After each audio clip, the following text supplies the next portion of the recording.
Dans cette vidéo, nous allons voir comment multiplier une fraction par un nombre entier. Ou un nombre entier par une fraction, ça revient au même puisque l'ordre de la multiplication n'est pas important. Alors, commençons par une remarque. Il n'y a pas de priorité à respecter lorsqu'il n'y a que des multiplications et des divisions. Pourquoi je dis ça? Parce que ma fraction, c'est une division et je vais multiplier ça avec un nombre entier. Donc, je vais me retrouver avec une multiplication décrite et une division décrite. Et donc, je peux effectuer les calculs dans l'ordre que je veux.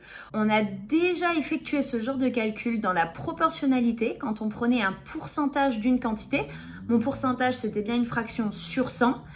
Et on prenait le pourcentage d'une quantité, donc on avait bien une fraction sur 100 fois un nombre. Là, ça va être la même chose avec n'importe quelle fraction fois un nombre. 3 exemples qui vont être 3 fois le même calcul, mais fait dans un ordre différent pour que vous puissiez bien voir dans quel ordre on peut faire les opérations. Premier exemple, 30 fois 1 demi. Je commence en comprenant ce que veut dire ma fraction 1 demi. C'est 1 divisé par 2 qui me donne donc 0,5. Donc je peux réécrire mon calcul sous la forme 30 fois 0,5. Et je sais que multiplier par 0,5, ça revient à prendre la moitié. Et donc la moitié de 30, ça me donne 15. Voilà une première façon de faire. Je fais la division qui est écrite au niveau de la fraction.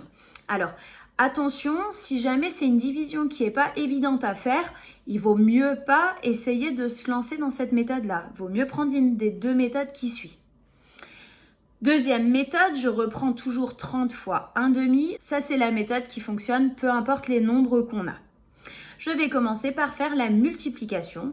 Et donc la multiplication, je la vois en haut, au numérateur. Donc je vais commencer par multiplier 30 fois 1. Qui me donne bien sûr 30. Et il me reste le dénominateur sur 2, donc ça me donne 30 sur 2. 30 sur 2, c'est la division 30 divisé par 2, qui me donne bien 15. Heureusement, je retrouve le même résultat qu'avec la méthode précédente.